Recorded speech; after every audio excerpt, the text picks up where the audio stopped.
को दिक्कत ना हो। 2 सेशन हुए हैं, दोनों रिकॉर्डिंग अभी मैं सेशन के बाद शेयर कर दूंगा। Okay, sure. तो दोस्तों, वेलकम वंस अगेन। हम पढ़ रहे हैं बिजनेस की पाठशाला, जिसमें हम बिजनेस की कुछ डिटेल्स जानना चाहते हैं और मैं आपको कुछ ऐसा कंटेंट बताना चाहता हूं जिससे आप बिजनेस को थोड़ा बारीकी से समझ पाएं कि बिजनेस कौन कौन से किस किस तरीके के बिजनेस होते हैं, क्या क्या सेक्टर होते हैं, सेक्टर के अपने अंदर में क्या क्या प्रॉब्लम्स होती हैं। तो जितना ज्यादा अच्छे से आप बिजनेस को समझेंगे, जब आप पहली कॉल ही करेंगे ना, तो मैंने आपको क्या बताया, आप हमेशा कॉल में जब कस्टमर की प्रोफाइलिंग करते हैं तो वहां पे आप उससे रेपो बिल्डिंग करने की कोशिश करते हैं। पर आप यकीन मानिए, आप ऐसे आदमी के साथ दोस्ती करना चाहते हैं, इंसान की फितरत बता रहा हूं आपको, जिससे कहीं ना कहीं आपको कुछ सीखने मिले या किसी ना किसी तरीके का फायदा हो। मैं नहीं कहता पैसे का फायदा हो, पर किसी ना किसी तरीके का फायदा है जो जिससे आप कुछ ले ना सको। वो चाहे शिक्षा के रूप में है, चाहे ज्ञान के रूप में है, चाहे कुछ फायदे के रूप में है, चाहे कुछ पहचान के रूप में, जिससे आप कुछ ले नहीं सकते ना, उससे जुड़ने का दरअसल कोई अट्रैक्शन नहीं होता है ना। आप ही को कोई ऐसा व्यक्ति मिल जाएगा, मान लीजिए जैसे एग्जांपल लेता हूं, शीतल मैम है। अब शीतल मैम की मुलाकात हो गई जीवन सर से, तो जब तक शीतल मैम को यह नहीं लगेगा कि यार जीवन सर से ना कुछ मेरा किसी प्रकार का फायदा हो सकता है या कुछ मैं इनसे सीख सकती हूं, सीखना भी तो एक फायदा ही है, तब तक कोई इंटरेस्ट नहीं आएगा इनको इनसे जुड़ने में। तो भाई आपके पास अपने कस्टमर को ऐसा कैसे लगे कि वो कस्टमर आपसे जुड़ना चाहे, बताइए। आप क्या सोचेंगे, मैं विवेक बिंद्रा सर को जानता हूं, मैं उनका कंसल्टेंट हूं, सिर्फ इतना बोलना शायद आज के लिए उतना पर्याप्त नहीं हो। तो नॉलेज एक ऐसी चीज है दोस्तों, जिसके दम पे कस्टमर आपसे अट्रैक्ट हो सकता है। यहां हम वही नॉलेज लेने की कोशिश कर रहे हैं। हम अलग अलग प्रकार के बिजनेस, उनके चैलेंजेस और फिर उनके क्या संभावित सॉल्यूशंस हो सकते हैं, उसको हम देखने वाले हैं। आइए आपसे तुरंत मैं अपनी स्क्रीन शेयर करता हूं, ताकि मैं आपको आगे की चीजें भी और डिटेल में समझा पाऊं। ठीक है, अगले 2 मिनट में दोस्तों मैं आपके लिए अभी तक अपन ने जो भी पढ़ा है ना, उसको मैं अभी आपके लिए रिवाइज करने वाला हूं अगले 2 मिनट में। ठीक है, तो दोस्तों हम पढ़ रहे हैं बिजनेस की पाठशाला में बिजनेस के क्या क्या चैलेंजेस और क्या क्या सॉल्यूशंस होते हैं, ताकि आपको कंसल्टिंग करने में थोड़ा सा इजी हो। इसमें कई चैप्टर्स हैं दोस्तों।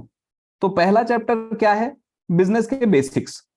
आज बिजनेस के बेसिक्स वाला जो चैप्टर है वो खत्म हो जाएगा और कल से हम इंडिविजुअल सेक्टर पे बात करेंगे। इनफैक्ट आज ही से करना चालू कर देंगे, ठीक है। पर कल से हम जिस लेवल की डिटेल में जाएंगे आपको मजा आ जाएगा। तो 2 दिन थोड़ा बेसिक तैयार करने में लगता है। तो अभी तक हमने क्या पढ़ा है दोस्तों, परसों हमने पढ़ा था कि अगर, मैंने आपको कई चीजें बताई, छोटी मोटी चीजें, कि फर्म क्या होती है। फर्म का मतलब कोई संस्था होता है, कोई ऑर्गेनाइजेशन, कोई व्यापार, कोई बिजनेस। ठीक है, जब आप कोई भी व्यापार करना चाहते हैं तो आप किस किस तरीके की फर्म चला सकते हैं अपने यहां, अपने कंट्री में, इंडिया में। तो हमने 3-4 प्रकार के पढ़े थे। वैसे मैंने आपको 7 प्रकार के फर्म्स बताए। मैंने देखा दिनेश तिवारी जी ने, मैंने जैसे आप लोगों से रिक्वेस्ट किया था, तो दिनेश तिवारी सर ने उसका एक बहुत बढ़िया 1 मिनट का एक वीडियो बनाया था, जिसमें उन्होंने अगले दिन आने के लिए भी लोगों को कहा कि आप 8 बजे से ये क्लास होगी तो आप कभी इसको छोड़िएगा मत। और दूसरा, उन्होंने पूरे 7 प्रकार के बिजनेस भी उसमें बताए। मुझे बहुत अच्छा लगेगा दोस्तों कि अगर ये सेशन खत्म होने के बाद अगर आप इस तरीके की कोई लर्निंग आप बनाएं और वो वीडियो आप अपने ग्रुप में सर्कुलेट करें। आप ग्रुप में सबकी मेमोरी भर जाएगी, आपकी मेमोरी भर जाएगी, ये चिंता मत करिएगा। वैसे भी आप दिन भर में कितना कंटेंट आपके पास आ रहा है, पर अगर आप इस तरीके का कोई समराइज्ड वीडियो बना देते हैं तो आपको मालूम है वो चीजें आपको याद रह जाती हैं फिर कुछ दिनों तक। मैं आप सभी से रिक्वेस्ट करूंगा कि आप अगर ऐसा छोटा सा कोई एक समराइज वीडियो बना सकते हैं तो कैमरे के सामने आने की जो आपकी झिझक है वो भी दूर होगी, और साथ में कैमरे को देखते हुए आप अपने मन से, अपने अंदर से आप बात कर पाएंगे। अदरवाइज क्या होता है, जिन लोगों को वीडियो बनाने की आदत नहीं है, थोड़ा सा कहीं ना कहीं हेजिटेशन हो जाता है, आप ज्यादा कॉन्शियस हो जाते हैं, कैमरा देखते हैं तो अंदर की चीजें याद करना भूल जाते हैं। मल्टीपल फायदे होंगे। अगर आप एक दोस्त मानते हैं मुझे, तो एक सलाह मान लीजिए कि जब भी आप ये सेशन अटेंड करें, एक छोटा सा वीडियो बनाइए, रिवाइज कर लीजिए उसी में कि आज का सेशन अच्छा था, आज हमने 3-4 ये पॉइंट सीखे, दैट्स इट, ग्रुप में डाल दो। ठीक है, तो परसों हमने जब बात किया तो हमने ये देखा कि अगर आपको भारतवर्ष में कोई व्यापार आपको चलाना है तो अलग अलग प्रकार की संस्था आप चालू कर सकते हैं। पहले सोल प्रोप्राइटरशिप जो एक आदमी कर सकता है, कुछ लोग आपस में पार्टनर मिलकर कर सकते हैं। ये दोनों प्रकार की संस्थाएं कैसी है दोस्तों, राइट साइड में देखिए अनरजिस्टर्ड हैं, कहीं आपको जाके कोई रजिस्ट्रेशन लेने की जरूरत नहीं है। ये मिनिस्ट्री ऑफ कॉर्पोरेट अफेयर्स में अलग से जाके रजिस्ट्रेशन नहीं होता, बस आपने दुकान के बाहर अपना बोर्ड लगाया और काम चालू। ठीक है, बाद में फिर वो आपका सीए आपको समझा देता है सब कुछ। दूसरे प्रकार की संस्थाएं होती हैं जो रजिस्टर्ड होती हैं। रजिस्टर्ड में भी दो चार प्रकार होते हैं। एक रजिस्टर्ड संस्था वो होती है जो पब्लिक लिमिटेड होती है, जो भारत सरकार के उपक्रम, जैसा आप यहाँ नीचे देख पा रहे हैं। ठीक है, और जो छोटी रजिस्टर्ड संस्थाएं होती है वो कैसी होती हैं, प्राइवेट लिमिटेड होती हैं। प्राइवेट लिमिटेड की भी तीन कैटेगरी है, एक 1 पर्सन कंपनी, एक लिमिटेड लाइबिलिटी पार्टनरशिप, और एक private limited, pure private limited company. तो हमने 6 पढ़ लिया। और सातवीं कौन सी है, एक मैंने आपको और बताई थी, सेक्शन 8 कंपनी, जो नॉट फॉर प्रॉफिट ऑर्गेनाइजेशन होता है। इसके बीच में ना फिर हमने कभी जीएसटी की भी बात की, हमने अलग अलग एग्जाम्पल की बात की, शुभम सर की कोचिंग क्लास आप याद कीजिए, है ना। और इसके अलावा आप याद कीजिए कि सरिता मैम लोग का जो क्लाउड किचन था, हनी मल्होत्रा मैम भी थे। तो हमने कुछ कुछ जो स्टोरीज मैंने बनाई ना, वो जानबूझ के इसलिए बनाई कि जब भी मैं इनका नाम लूंगा आपको सब कुछ क्या है हमेशा याद आता जाएगा।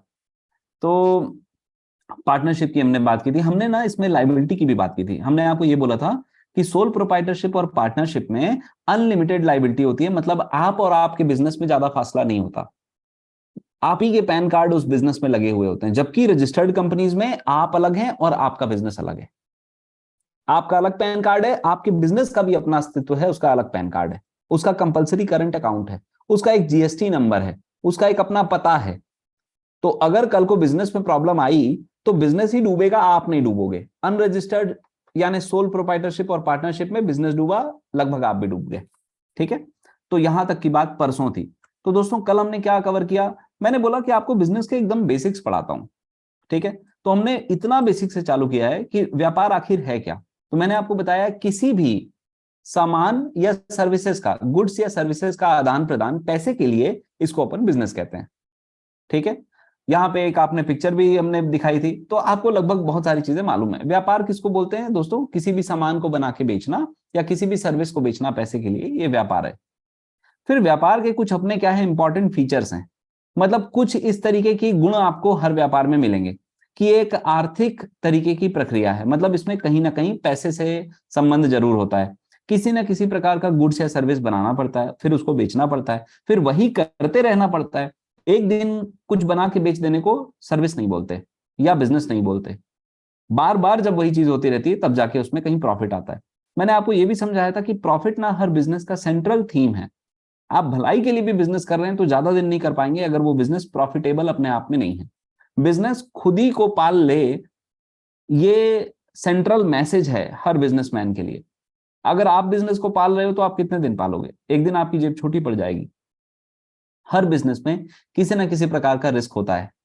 याद कीजिए, मैंने आपको कुछ रिस्क वाले के लिए एग्जाम्पल भी बताया था। मैंने आपको क्या बताया था, हमने यहाँ पे एक एग्जाम्पल लिया था, जैसे एक भाई साहब का फर्नीचर का शॉप है ना। तो वो जंगल से लकड़ियां कटवा के आरा मिल से क्या है लेते हैं। अब क्या है, गवर्नमेंट ने जंगल की कटाई पर रोक लगा दी, तो रिस्क है। ठीक है, इस तरीके से हमने और भी चीजें देखी थी। रिटर्न्स जो हैं, कितना मुनाफा वो कमाएगा, थोड़ा सा अनिश्चितता रहती है, कभी कुछ चीज चेंज हो गई, कभी कुछ चीज चेंज हो गई, है ना। ये एक हमेशा लीगल या लॉफुल तरीके से चलना चाहिए, ये भी इसमें एक गुण होता है। और अगर कस्टमर नहीं सेटिस्फाई है तो आपने शुरू से लेकर अभी तक जितनी भी मेहनत की वो बेकार चली जाएगी, क्योंकि आपको लगातार बिजनेस नहीं मिलेगा। ठीक है, फिर इसके बाद ना हमने बिजनेस के फंक्शंस भी पढ़े थे कल। कल हमने इन फंक्शंस को ना बहुत डिटेल में कवर किया था। डिटेल में कवर करने का ये मतलब नहीं है कि मैंने आपको बहुत टेक्निकल नोट्स बनवाए थे, नहीं। मेरा काम यह है कि जो मैसेज है ना, इसके अंदर क्या होता है वो आपको ठीक से समझ में आ जाए। उसके लिए मैंने इसको काफी एलेबोरेट किया था। आपको याद होगा मैंने डॉक्टर विवेक बिंद्रा सर का यूट्यूब का वीडियो का भी एग्जांपल दिया था कि डॉक्टर विवेक बिंद्रा सर का यूट्यूब का जो वीडियो है वो दरअसल मार्केटिंग है। वो लोगों को बता रहे हैं कि अगर आप अपने करियर में कहीं फंस गए हो तो ये आपके लिए एक अच्छा सॉल्यूशन हो सकता है। पर वो जो प्रोडक्ट है, जो हमारा ये ईएलपी है, एंटरप्रेन्योर लॉन्च पैड, ये कितने में बिकेगा, उसकी वैल्यू क्यों 20,000 सामने वाला दे, इसको जस्टिफाई करने कौन पहुंचता है, हमेशा सेल्स वाला। सेल्स हर बिजनेस की लाइफलाइन है दोस्तों। आप कितना भी अच्छा प्रोडक्ट या सर्विस बना लीजिए, अगर आप सेल नहीं कर पा रहे हैं तो धंधा नहीं चल पाएगा। ठीक है, ऑपरेशंस के बारे में हमने बताया था आपको कि जो भी कामकाज है बिजनेस के अंदर का वो ठीक से सुचारू रूप से चलता रहे। मतलब अगर मैंने आपको बताया था, आपको याद होगा, ईशान एंड कंपनी के हम स्पोर्ट्समैन की टी शर्ट्स बना रहे थे, ठीक है। तो कहाँ से वो अपन माल लें कि सस्ता पड़े, कैसे क्वालिटी मेंटेन करें, ये सारा का सारा काम कैसे प्रोड्यूस करें, 3 शिफ्ट में चलाएं, 4 शिफ्ट में चलाएं, कैसे काम करें, अंदर वो प्रोडक्शन कैसे हो, ऑपरेशंस कैसे चलता रहे, ये सारा काम ऑपरेशंस का है। ह्यूमन रिसोर्स का काम है अलग अलग जगह से टैलेंट को लाना। अकाउंटिंग का काम है सारी चीजों का लेखा जोखा मेंटेन करना, नहीं तो सब इधर उधर तितर बितर हो जाएगा। फाइनेंसिंग का क्या काम है कि बिजनेस का बजट कितना है, इस महीने का बजट कितना है, कितना खर्च कर सकते हैं, कितना खर्च नहीं कर सकते, है ना भाई। मान लीजिए एचआर आके बोलता है, एचआर जो कंपनी का एचआर है वो आके बोलता है कि हमारे एम्प्लॉयज, हमारे पास 100 एम्प्लॉयज हैं, इन लोगों ने बहुत मेहनत की है, इनको अपन एक अच्छे टूर पे ले चलते हैं। पर फाइनेंस वाला क्या देखेगा कि भाई साहब ये टूर जो है वो अपने प्लान में, अपने बजट में है कि नहीं। आपने तो बता दिया इसमें 10 लाख का खर्चा आ रहा है, 10 लाख कहां से आएगा, ठीक है। हो सकता है कि ये 10 लाख, एक बड़ा कस्टमर का ऑर्डर मिला तो हमने 10 लाख ऑलरेडी कच्चा माल खरीदने में लगा दिया है, तो फाइनेंस वाला बोलेगा मैडम इस प्लान को डिले करो, ठीक है ना। तो हर एक डिपार्टमेंट का अपना अपना इंपॉर्टेंस है। फिर हमने देखा कि इन्हीं फंक्शंस को ना हम ऐसे भी देख सकते हैं कि ये आपका बिजनेस है, बाहर के दुनिया से जो भी कांटेक्ट कर रहा है वो एक्सटर्नल फंक्शन है। मतलब बाहर की दुनिया में कौन आ जाता है, बाहर की दुनिया में लगभग वो लोग आ जाते हैं जो आपके चैनल पार्टनर बनते हैं, ठीक है। जैसे बड़ा बिजनेस के लिए आईबीसीज क्या हैं, हमारे चैनल पार्टनर्स हैं, हमारे बिजनेस पार्टनर हैं। पर बड़ा बिजनेस कंपनी के अंदर जैसे मैं हूं, तो मेरा जो डिपार्टमेंट है अंदर ट्रेनिंग का, हमको भी तो ऊपर से कुछ इंस्ट्रक्शंस आते होंगे, कुछ समझाया जाता होगा, ये सब क्या है, इंटरनल है। तो बिजनेस में बाहर की दुनिया से जो संपर्क करता है वो एक्सटर्नल फंक्शन, जो अंदर अंदर चलता है वो इंटरनल फंक्शन। और कुछ मैंने आपको क्या बताया था, हर हीरो को फेमस होने के लिए एक सपोर्टिंग एक्टर की भी जरूरत होती है, ठीक है। तो इस तरीके से आप देखिए अलग अलग फंक्शन है ना। मतलब फाइनेंस का काम ऐसा है जो बिजनेस के अंदर की चीज है, मटेरियल कहाँ से खरीदना है ये अंदर की चीज है, लेबर की हायरिंग कैसे करना है, कस्टमर को इससे क्या मतलब, है ना, ये अंदर की चीज है। तो कंपनी का बिल कितना आ रहा है, किराया कितना आ रहा है ऑफिस का, ये सारी की सारी इंटरनल फंक्शन है, ठीक है। एचआर जो है वो कंपनी का इंटरनल फंक्शन है।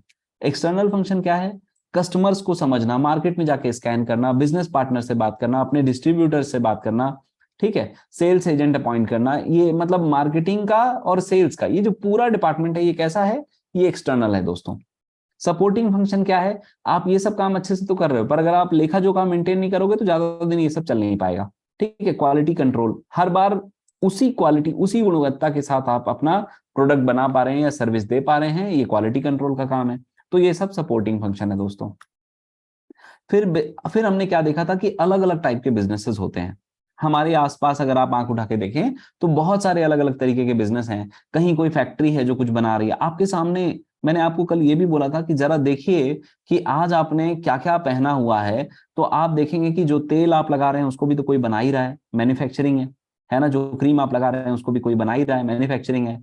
फिर इसी तरीके से आप देखिए कि आपने अगर सोने चांदी कॉपर किसी भी चीज का आपने पायल, कोई अंगूठी, कुछ भी पहना हुआ है ना, या आपके घर में जो सरिया लगा हुआ है, जो लोहे का छड़ लगा हुआ है, वो क्या है, वो भी तो एक धातु से बना है। तो माइनिंग होता है, फाइनेंशियल होता है, एग्रीकल्चर होता है, ट्रांसपोर्टेशन होता है, बहुत सारे बिजनेस दोस्तों हमारे आसपास हैं। आपका जो कस्टमर है वो इनमें से किसी भी बिजनेस में से आ सकता है। अगर आपको इस सारे अलग अलग बिजनेस के डोमेन की अगर थोड़ी समझ होगी, है ना, तो सामने वाले से आप कुछ काम की बातें कर पाएंगे। आप क्वेश्चन बस ये नहीं पूछेंगे कि क्या आप विवेक बिंद्रा सर को जानते हैं, आप उससे ये पूछेंगे कि अरे माइनिंग के बारे में तो मैंने अभी ऐसी न्यूज सुनी थी सर, तो आप लोग कैसे मैनेज कर रहे हैं। तो उसको लगेगा अरे यार ये बंदा मेरे बिजनेस के बारे में जानता है, मेरे लाइन को समझता है। तो आप देखो ना, एक डॉक्टर से मिलकर ज्यादा बेहतर बात करेगा ना, बजाय कि एक डॉक्टर एक इंजीनियर से, ठीक है। तो थोड़ा सा कनेक्टिविटी बन जाती है। तो आपको अलग अलग बिजनेस डोमेन समझना बहुत इंपॉर्टेंट है। हम एक एक बिजनेस डोमेन को लेके बहुत डिटेल में दोस्तों चर्चा करने वाले हैं। तो फिलहाल हमने कल यहां तक पढ़ाई की थी। फिर मैंने आपको ये बताया था कि दो तरीके की कंपनियां या बिजनेस होते हैं ज्यादातर। एक वो जो कुछ प्रोडक्ट बनाती है, और एक वो कंपनी जो सर्विस देती है, जैसे ओला, उबर, ये सब क्या करती हैं, ये आपको कार दे देती हैं क्या, नहीं, ये आपको कार किराए पे दे देती हैं कि भैया यहां से वहां चले जाओ। तो आपको सर्विस दे रही है। और प्रोडक्ट क्या है, जो एक्चुअल चीज है ना। तो हमने देखा था कि प्रोडक्ट भी दो प्रकार के होते हैं दोस्तों। एक वो प्रोडक्ट जिनको आप छू सकते हैं, महसूस कर सकते हैं, और एक वो प्रोडक्ट जिनको आप छू नहीं सकते हाथ से। जिनको आप छू सकते हैं उनको टेंजिबल एसेट्स बोलते हैं। मतलब जैसे आपके पास में जो कंप्यूटर है, जो मोबाइल है आपके हाथ में, आपका चश्मा हो गया, कुछ भी हो गया, ठीक है। और साथ में कुछ ऐसे प्रोडक्ट होते हैं जिनको आप छू नहीं सकते, जैसे ये पीपीटी है, ये प्रेजेंटेशन है, मैं ये पावर पॉइंट प्रेजेंटेशन बना रहा हूं, यूज भी कर रहा हूं, आप देख भी रहे हो, बढ़िया भी लग रहा है, पर आप इसको छू नहीं सकते, ठीक है ना। तो ये सॉफ्टवेयर है। तो जिसको आप हाथ से छू सकते हैं, महसूस कर सकते हैं, ठंडा गर्म, है ना, बहुत हार्ड या सॉफ्ट, ये सब टेंजिबल एसेट्स हैं। पर जिनको आप हाथ से छू नहीं सकते और ऐसे महसूस नहीं कर सकते, उनको इंटेंजिबल एसेट्स बोलते हैं या इंटेंजिबल प्रोडक्ट्स बोलते हैं। जैसे कॉपीराइट हो गया, जैसे ट्रेडमार्क हो गया, है ना। जैसे मैंने बता दिया ईशान एंड कंपनी, मैंने इसका ट्रेडमार्क ले लिया, मतलब अब ईशान एंड कंपनी के नाम से कोई और प्रोडक्ट नहीं बिक सकता, ठीक है। वो ट्रेडमार्क भी मेरे को बताना पड़ेगा कि ईशान एंड कंपनी कौन से प्रोडक्ट को बोला गया है। अगर मैं किराने का काम करता हूँ ईशान एंड कंपनी, तो फिर क्या है, कोई और किराने का काम उस नाम से प्रचार नहीं कर सकता। बाकी साइकिल बना सकता है, कोई और बना सकता है, वैसा हो सकता है, ठीक है। अब देखिए टाइप ऑफ एसेट्स, तो ये मैंने आपको ऑलरेडी समझा दिया। टेंजिबल वर्सेस इंटेंजिबल, यहाँ पे उसी की छोटी सी डेफिनेशन लिखी हुई है। यहां तक का कंटेंट दोस्तों हमने कल कवर किया था। तो अरे बाप रे, आप लोगों ने इतना सारा कुछ चैट में क्या लिख दिया, मैं तो समझ ही नहीं पा रहा हूँ। ओके सर, रिकॉर्डिंग कहाँ मिलेगी सेशन की, मैं आपको बता चुका हूँ, तो इसको बार बार नहीं बताऊंगा। एक सेकंड के लिए बस मैंने स्टॉप किया है, कल तक का सारा कंटेंट मैंने अभी 5-10 मिनट में रिवाइज कर दिया। एक बारी बता दो दोस्तों, क्या यहाँ तक सब क्लियर है, समझ में आया है, सब चीज क्लियर है? चैट बॉक्स में लिख के बताना पड़ेगा, क्योंकि हर किसी को मैं देख नहीं पा रहा हूँ। ओके ओके, हर्षल जी बोल रहे हैं मैं अभी भी अंगूठा दिखाऊंगा, क्या कर लोगे? ठीक है हर्षल भाई, है ना, मेरा भी टाइम आएगा, है ना। सभी कुछ समझ में आ रहा है? बहुत बढ़िया। ओके, बहुत बढ़िया। आरफा जी, मैं आप सभी को देख रहा हूँ ना, मैं पेजेस पलट पलट के सबको देख रहा हूँ कि आप लोग क्या कर रहे हो एक्चुअली, ठीक है। जैसे मैंने अभी किसको देखा बता देता हूँ। मैंने देखा है अशोक महान जी को, तो अशोक महान जी के उससे ये कौन अटेंड कर रहा है फिर? मैडम जी हैं कोई, ठीक है, विजय गौर जी बहुत बढ़िया, इमरान भाई भी हैं, मैं उनको भी देख रहा हूँ, बहुत बढ़िया सर। तो मोस्टली आप लोगों का ये कहना है कि आप सभी को बिल्कुल समझ में आ रहा है, ठीक है। Done done done, okay. जिसका भी 2 सेशन छूट गया है ना, आपको जरा भी चिंता करने की जरूरत नहीं है, दिस इज माय कमिटमेंट, मैं आज ही ढूंढ के उसको दे दूंगा। मुझे टाइम नहीं मिल पाया एक्चुअली, अदरवाइज मैं मॉर्निंग में ही दे दिया होता। चलिए आगे बढ़े, यहाँ से तैयार हैं आप सभी? हम्म,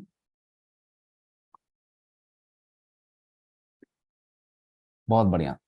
ओके चलिए दोस्तों आगे बढ़ते हैं, और अब स्टार्ट करते हैं अपन आज अपने को क्या पढ़ना है। ठीक है, तो मैं आपसे ये स्क्रीन शेयर कर देता हूँ तुरंत, बिना आपका एक भी समय लिए। अच्छा, कुछ आपको अलग पढ़ा पा रहा हूँ ना, तो मुझे भी बहुत अच्छा लग रहा है ना। और अब मुझे उम्मीद है आपको भी अच्छा लगता होगा। तो टेंजिबल वर्सेस इंटेंजिबल, तो देखो इसमें बहुत साफ साफ लिखा हुआ है, इसको बार बार समझाने की जरूरत नहीं है, पर फिर भी अगर मैं आपको बताना चाहूँ कि इनटेंजिबल मतलब जिसको आप छू ना सकें, इस तरीके के जो प्रोडक्ट हैं, उसका एग्जाम्पल क्या है? जैसे एजुकेशन, अब मैं अभी आपको पढ़ा सकता हूँ, तो ये पढ़ाई को आप छू सकते हो क्या? नहीं छू सकते। डेटा, डेटा है ना, वीवीएस सर क्या बोलते हैं, बेटा झूठ बोल सकता है बट डेटा झूठ नहीं बोलता, तो डेटा, डेटा जो आप पढ़ते हैं बेसिकली, जो फैक्ट फिगर हैं, ये सब आप छू नहीं सकते। सॉफ्टवेयर, ये इस तरीके के कुछ इनटेंजिबल प्रोडक्ट्स हैं जिनको हम छू नहीं सकते, राइट। पर टेंजिबल प्रोडक्ट्स भी आते हैं, मतलब जो भी सामान आप देख पा रहे हैं अपने आसपास, वो सारे के सारे टेंजिबल प्रोडक्ट्स हैं, ठीक है। अब देखिए सॉफ्टवेयर में प्रोडक्ट का मतलब सिर्फ ये नहीं होता कि जिसको आप छू सकें या ना छू सकें। प्रोडक्ट और सर्विसेज के बीच में किस टाइप का डिफरेंस है, ये इसको कुछ सॉफ्टवेयर कंपनीज के माध्यम से बताया गया है। जैसे गूगल है, तो गूगल एडवर्ड ये एक प्रोडक्ट है, गूगल का सर्च इंजन ये एक प्रोडक्ट है। देखो सॉफ्टवेयर, समझना, पहले तो सॉफ्टवेयर किस टाइप का प्रोडक्ट है दोस्तों? इनटेंजिबल प्रोडक्ट है, जिसको आप छू नहीं सकते। पर सॉफ्टवेयर के अंदर भी प्रोडक्ट भी होता है और सर्विस भी होती है।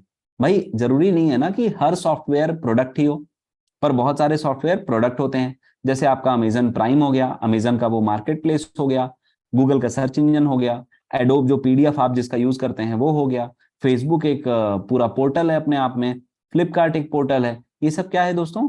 ये इनटेंजिबल प्रोडक्ट्स का एग्जाम्पल है।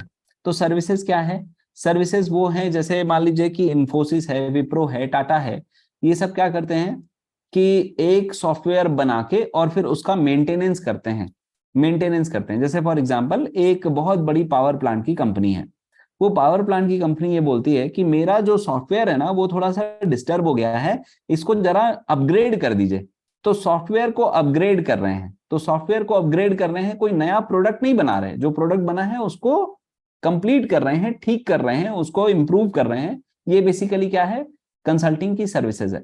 आप डॉक्टर के पास जाते हैं, खैर मैं अभी जो एग्जांपल दे रहा हूं वो सॉफ्टवेयर के अंदर ही किस तरीके की सर्विसेज होती हैं उसका एग्जांपल मैं दे रहा हूं आपको। मतलब इनटेंजिबल प्रोडक्ट और सर्विसेज तो वैसे भी हमेशा क्या होती हैं, इनटेंजिबल ही होती हैं। आप सर्विस को तो छू नहीं सकते, सर्विस को आप सिर्फ महसूस कर सकते हैं। ओके, तो मुझे अब देखिए जरा ध्यान से समझिएगा और मुझे बताइएगा, ये आप सबके लिए ना एक छोटा सा क्वेश्चन है। कार रिपेयर करना हो गया, फूड की डिलीवरी हो गई, कार वॉश हो गया, टैक्सी की राइड हो गई, कार वॉश मतलब जहां पे कार धुलती है, ब्यूटी पार्लर की सर्विसेज हो गई, ठीक है, इसके बाद प्लम्बिंग की सर्विसेज हो गई, है ना, किराने के सामान की डिलीवरी हो गई, धोबी आपको जो सर्विस देता है, होम क्लीनिंग हो गई, घर की सफाई करना, पेस्ट कंट्रोल मतलब जो कीटनाशक वगैरह, जैसे लोगों के घर में दीमक वगैरह लग जाते हैं, ठीक है, जो जो बेबी केयर सेंटर होते हैं, है ना, जो बच्चों की देखभाल करते हैं जब मम्मी पापा जॉब में चले जाते हैं, कुरियर की सर्विस हो गई, दवाई की डिलीवरी हो गई। जरा मुझे बताइए इन सारे टाइप के बिजनेसेस में, ये अलग अलग टाइप के बिजनेस है, आप भी जानते हैं, जोमेटो तो फूड डिलीवरी में है ही है। कार रिपेयर के लिए आपका महिंद्रा फर्स्ट चॉइस है, बहुत बड़ी बड़ी चीजें हैं जो कार की रिपेयरिंग जहां पे होती है। मुझे आप बताइए इन सारे के सारे बिजनेसेस में कॉमन फैक्टर क्या है, जल्दी से बता दो दोस्तों, मजा आ जाएगा। ओ हो, क्या बात है, लोगों ने तो पहले से आंसर लिख दिया। कमाल कर दिया भाई, लोगों ने पहले से आंसर लिख दिया, क्या बात है, बहुत बढ़िया बहुत बढ़िया, मुझे बहुत खुशी हुई। इन सारे के सारे, मतलब इसका मतलब है आप लोगों को बहुत अच्छे से समझ में आ रहा है, क्या बात है। इन सारे के सारे बिजनेसेस में क्या कॉमन है, बिल्कुल सही कहा आप लोगों ने, ये सारे के सारे सर्विस बेस्ड बिजनेस हैं। ये सारे के सारे बिजनेस कैसे हैं, सर्विस है इसमें, इसमें कोई प्रोडक्ट नहीं है दोस्तों। फूड की डिलीवरी करना एक सर्विस है ना। आप जा रहे हैं, मैडम जी जा रही हैं ब्यूटी पार्लर, और बाल कटवाना, वहां जाके अपना मेकअप करवाना, ये सब करवाना, ये क्या है, एक सर्विस है। कार को ठीक करना, आप कार नहीं बना रहे हो पर आप कार को ठीक कर रहे हो, ये क्या है, एक सर्विस है।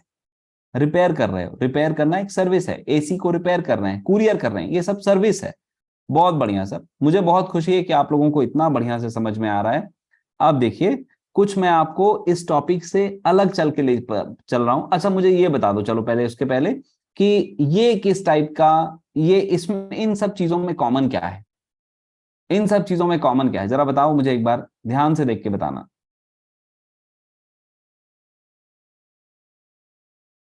अजीता जी ने सबसे पहला आंसर दिया है भाई, और लोग अब आंसर देने लग गए हैं, पर सबको मालूम है मुझे लगता है, क्या बात है, बहुत बढ़िया। बताइए, आप सभी ने आंसर दे दिया। ये सारे के सारे बिजनेस जो हैं ये प्रोडक्ट वाले बिजनेस हैं। ये इस सब में कॉमन क्या है, ये सारे के सारे बिजनेस जो हैं बिल्कुल प्रोडक्ट वाले बिजनेस हैं। अच्छा, तो एक अगर मैं आपको बोलूं कि हाँ ये सारे के सारे बिजनेस प्रोडक्ट वाले हैं, मैं मान गया, बिल्कुल ये सारे बिजनेस प्रोडक्ट वाले हैं। बहुत अच्छा आंसर दिया दोस्तों आप लोगों ने, बिल्कुल ये सारे के सारे बिजनेस प्रोडक्ट वाले हैं। कुछ और भी कॉमन है दरअसल इन सारे के सारे बिजनेसेस में, कुछ और भी कॉमन है इन सारे के सारे बिजनेसेस में, जरा सोच पाएंगे ना तो सोचिएगा। क्या बात है, बिल्कुल रिटेल इंडस्ट्री है, इन्होंने बोला है। लेडीज फैशन के आइटम है, क्या बात है, बहुत बढ़िया ऑब्जर्वेशन है सर आप लोगों का, बहुत बढ़िया। रिटेल इंडस्ट्री है, ये भी सही बात है। लेडीज फैशन है, ये भी सही बात है। और बताइए, ये सारे के सारे क्लोथिंग, नहीं सभी क्लोथिंग के तो नहीं है ना, एक आती में तो जूते वगैरह भी हैं, ठीक है। फिजिकल प्रोडक्ट टेंजिबल, यहाँ तक सब सही है। आप लोगों ने फैमिली बिजनेस लिखा, नहीं फैमिली बिजनेस जरूरी थोड़ी भाई। हाँ, मेरी फैमिली में कोई जूता नहीं बेचा आज तक, अब मैं मुझे शौक चढ़ गया अचानक से कि नहीं मुझे तो रिटेल ही करना है ना। ज्वेलरी शॉप है, रिटेल किराना की दुकान है, नहीं रिटेल सही है, नहीं फैमिली प्रोडक्ट नहीं है, नहीं। पिछली स्लाइड में मतलब फैमिली लिखा है तो सब ऐसा नहीं होता दोस्तों, ऐसा नहीं होता, ठीक है। ऑफलाइन सेल प्रोडक्ट है, ये भी एक कॉमन चीज है, बहुत अच्छा ऑब्जर्वेशन है भाई आपका। ऑफलाइन सेल्स वाली ये चीजें हैं, ओके। एफएमसीजी प्रोडक्ट्स हैं, एफएमसीजी प्रोडक्ट है, क्या बात है, बिल्कुल सही आप कह रहे हैं सर, एफएमसीजी वाले प्रोडक्ट हैं ज्यादातर इसमें से, है ना। एफएमसीजी प्रोडक्ट है। चलिए, अब मैं ज्यादा समय ना लेते हुए, ये दरअसल ये जो भी आप देख रहे हैं स्लाइड में, ये दरअसल अनऑर्गेनाइज्ड इंडस्ट्री है, ठीक है। अनऑर्गेनाइज्ड है। अभी आप जिस रिटेल का बड़ा रूप देखते हैं, रिटेल मैनेजमेंट की जिसमें आप बात करते हैं, वो दरअसल काफी ज्यादा ऑर्गेनाइज्ड है। ये सारा का सारा रिटेल तो है ही, पर ये अनऑर्गेनाइज्ड बिजनेस सेगमेंट है ना। आज मैं आपको अनऑर्गेनाइज्ड कंसोलिडेशन और पोलराइजेशन के बारे में भी कुछ बातें, अगर समय मिल पाया तो बता दूंगा। ठीक है, तो 1 मिनट के लिए ना यहाँ पे अपना प्रेजेंटेशन रोक के मैं सोचता हूँ आपसे कुछ बातें कर लूँ 2 मिनट। क्या है दोस्तों कि बिजनेस ना कई प्रकार के होते हैं। एक बिजनेस वो होता है जिसको आप स्टार्ट करते हैं तो आप बन जाते हैं एंटरप्रेनर। ठीक है, आप बन जाते हैं एंटरप्रेनर। एक बिजनेस ऐसा भी हो सकता है ना दोस्तों, जो आपके फैमिली में पहले से चल रहा हो और आपने पढ़ाई लिखाई करके आपने भी उसी बिजनेस को ज्वाइन कर लिया। ठीक है, तो इसको अपन बोलते हैं फैमिली बिजनेस। एक बिजनेस ऐसा हो सकता है जो सिर्फ प्रोडक्ट्स बनाता हो, एक बिजनेस ऐसा होता है जो सिर्फ सर्विसेज देता हो, जैसे आपने सर्विस बिजनेस के एग्जांपल देख लिए। फिर आपने प्रोडक्ट बिजनेस, तो आप जानते ही हैं कार बनाने वाली कंपनियां, ये सब क्या है, ये प्रोडक्ट बिजनेस है। मोबाइल बनाने वाली कंपनियां, ये सब प्रोडक्ट बना रही हैं। ठीक है, तो बिजनेस ना कई प्रकार के होते हैं। तो कुछ एक चीजें बिना मतलब यहाँ और ज्यादा ब्रेक लिए, बिना आपकी कंटिन्यूटी को डिस्टर्ब किए, मैं चलता हूं अपनी वापस की स्लाइड में ताकि आपको बता सकूं। तो दरअसल हम ये जो पूरा कॉन्सेप्ट हम जो पढ़ रहे हैं दोस्तों, ये क्या है, क्योंकि हमको ये पढ़ना है कि अलग अलग तरीके के बिजनेसेस में क्या क्या प्रॉब्लम आती है। ठीक है, तो फैमिली बिजनेस, देखो कोई भी बिजनेस फैमिली बिजनेस हो सकता है ना। फैमिली बिजनेस अपने आप में कोई अलग से बिजनेस नहीं है कि एक अलग तरीके का प्रोडक्ट बनता हो और उसको हम बोलते हैं कि भाई ये तो फैमिली बिजनेस है, ऐसा नहीं है। फैमिली बिजनेस बेसिकली जो आपके पीछे की जनरेशन से चला आ रहा, जो आपके पहले वाली जनरेशन से, आपके पापा परदादा और यहाँ वाली जनरेशन से चला आ रहा हो, या हो सकता है कि आप पापा तक मत जाइए, आपके बड़े भैया ने बिजनेस चालू किया हो और बाद में आप भी ज्वाइन कर लिए, तो वो भी फैमिली बिजनेस है। ठीक है, तो कुल मिला के हमको क्या सीखना है दोस्तों कि किस किस तरीके के बिजनेसेस होते हैं और उनमें क्या क्या चैलेंजेस होते हैं। तो फैमिली बिजनेस, किसी भी तरीके के बिजनेस को आप फैमिली बिजनेस भी वो हो सकता है। जैसे फॉर एग्जांपल एक ज्वेलरी की शॉप है, तो ज्वेलरी की शॉप क्या है, बेसिकली ज्वेलरी की शॉप एक प्रोडक्ट लाइन का बिजनेस है, जिसमें एक ज्वेलर क्या करता है, सोने और चांदी के गहने, ऑर्नामेंट्स क्या है, बेचता है लोगों को। ठीक है, कुछ उसके यहाँ बनते हैं, कुछ वो बाहर से मंगाता है। अब वो काम पहले से कर रहा था, फिर बाद में उसके बेटे ने ज्वाइन कर लिया, ये फैमिली बिजनेस हो गया। तो जब भी फैमिली बिजनेसेस की बात करते हैं तो कुछ कॉमन चैलेंजेस वहां पे आते हैं। जैसे सक्सेशन प्लानिंग, सक्सेशन मतलब अब आगे धंधे को कौन संभालेगा। ठीक है, अब बेटा है, बेटा न्यूयॉर्क में सेटल हो गया, बेटा अमेरिका में सेटल हो गया, उसको आके ये सोना चांदी बेचना, वहां के लोकल लोगों से बात करना, उसको मजा नहीं आता। सक्सेशन प्लानिंग क्या है, फिर कैसे वो बिजनेस सरवाइव करेगा, कौन संभालेगा। या तो उस बिजनेस को किसी और को बेच के और पैसा बच्चे को देके और फिर नमस्ते कर लिया जाए। ठीक है, उस बिजनेस से जो भी वेल्थ क्रिएट हो रही है उसको कौन मैनेज करेगा। फैमिली बिजनेस में अक्सर क्या होता है, फैमिली बिजनेस में अक्सर ये चैलेंजेस देखे गए हैं कि बेटे को काम करने के लिए तो छूट दे दी जाती है, पर पैसे वाली डिसीजन की छूट नहीं होती। अब बेटा अंदर अंदर परेशान है ना, कि यार मेरे को क्या है, एम्प्लॉय जैसे बस काम करवा रहे हैं, पर मैं एक भी आदमी की पगार नहीं काट सकता, एक भी आदमी को एक्स्ट्रा पैसा दे नहीं सकता, मैं अपने मन से कुछ खरीद नहीं सकता। तो पैसे की छूट नहीं होती, तो प्रोफेशनलिज्म नहीं आ पाता। कई बार आपस में पारिवारिक सेंटिमेंट आ जाते हैं, अरे मैं ही दिन भर काम करता रहता हूं, मेरा भाई तो काम ही नहीं करता, और शेयरिंग दोनों की 50-50% की है। ठीक है, तो प्रोफेशनलिज्म नहीं आ पाता, ये चैलेंजेस हैं। पार्टिसिपेशन ऑफ वुमेन, ऐसे फैमिली बिजनेस में आप अक्सर देखेंगे ऐसे बहुत कम बिजनेस हैं जहां पे घर की महिलाएं भी पार्टिसिपेट करती हैं, बहुत कम रहता है। और अगर वो जो हाथ बटाती भी हैं उनको उस हिसाब से रिवॉर्ड मिलता है कि नहीं मिलता, या उनको उस हिसाब से तवज्जो दी जाती है या नहीं दी जाती, ये भी एक इंपॉर्टेंस दी जाती है या नहीं दी जाती, ये भी एक प्रॉब्लम है।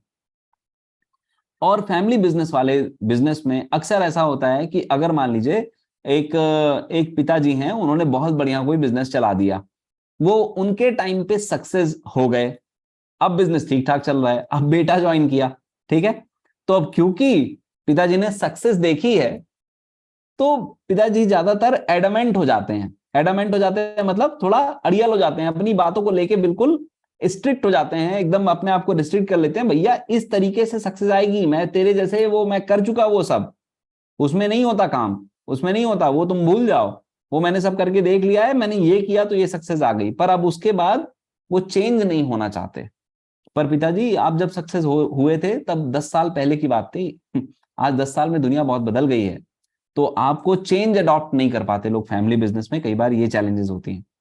ठीक है, तो फैमिली बिजनेस के चैलेंजेस को सॉल्व करना बिल्कुल अपने आप में एक अलग तरीके का काम है। ठीक है, और ये भी सच मानिए तो बिजनेस कंसल्टेंसी का ये भी एक पार्ट है कि जब आप एक कस्टमर से डील कर रहे हो, अगर वो फैमिली बिजनेस में हो, मुझे लगता है कि हमको उससे फैमिली बिजनेस में आने वाले जो चैलेंजेस है ना, जब आप उससे वो पूछेंगे कि क्या, ये बताइए कि आप काम करते हैं तो फैमिली बिजनेस में तो बहुत लोग काम करते होंगे, उसमें आपका क्या रोल रहता है सर, आप ये बताइए आपका क्या रोल रहता है। मैंने खुद देखा है एलएफपी में, एलएफपी का इवेंट मैं अटेंड कर रहा था और विवेक बिंद्रा सर, बहुत सारे बिजनेसमैन आके स्टेज पे उनसे डायरेक्टली क्वेश्चन एंड आंसर हो रहा था और विवेक बिंद्रा सर उनसे पूछ रहे थे कि आपका बिजनेस फैमिली बिजनेस है? बोले हाँ। और जब सभी की प्रोफाइल एनालिसिस किया गया तो ये जिसकी बात मैं कर रहा हूं, जिसका एग्जांपल मैं दे रहा हूं, उनको विवेक बिंद्रा सर ने बोला पर आप मार्केटिंग का काम नहीं करते होंगे? उसने बोला हाँ बिल्कुल नहीं करता। क्यों? क्योंकि जो भी बिजनेस बना हुआ है वो उसको संभालने में लगा हुआ था। ठीक है, तो दरअसल अगर आप फैमिली बिजनेस के इन चैलेंजेस को अगर आप समझेंगे दोस्तों, तो आप उससे ज्यादा रिलेवेंट क्वेश्चन पूछ पाएंगे, आप उसकी प्रॉब्लम को सही तरीके से समझ पाएंगे और सॉल्यूशन भी ऐसे बता पाएंगे जो उसकी परिस्थितियों में फिट हो। नहीं तो आप अपनी उड़ी में लगे हो। आप विवेक बिंद्रा सर को जानते हो? बोला हाँ जानता हूं। वो सोच रहा है अरे यार मेरे फैमिली बिजनेस में ये प्रॉब्लम है, आप उधर से पूछ रहे हो, तो आपने उनके वीडियो कब से फॉलो किए? बोलो ऐसा बोलो ऐसा होता है कि नहीं? ज्यादातर यही होने लगता है। तो आपको फैमिली बिजनेस के चैलेंजेस अगर आपने समझे तो आप उनसे रिलेवेंट सवाल पूछ पाएंगे। ठीक है, आइए मैं अब आपको आगे ले चलता हूं। तो कोई भी बिजनेस हो, किसी भी इंडस्ट्री का बिजनेस हो, वो एक फैमिली बिजनेस भी हो सकता है और ऐसा भी हो सकता है कि उस बिजनेस को एंटरप्रेन्योर ने खुद ही शुरू किया हो।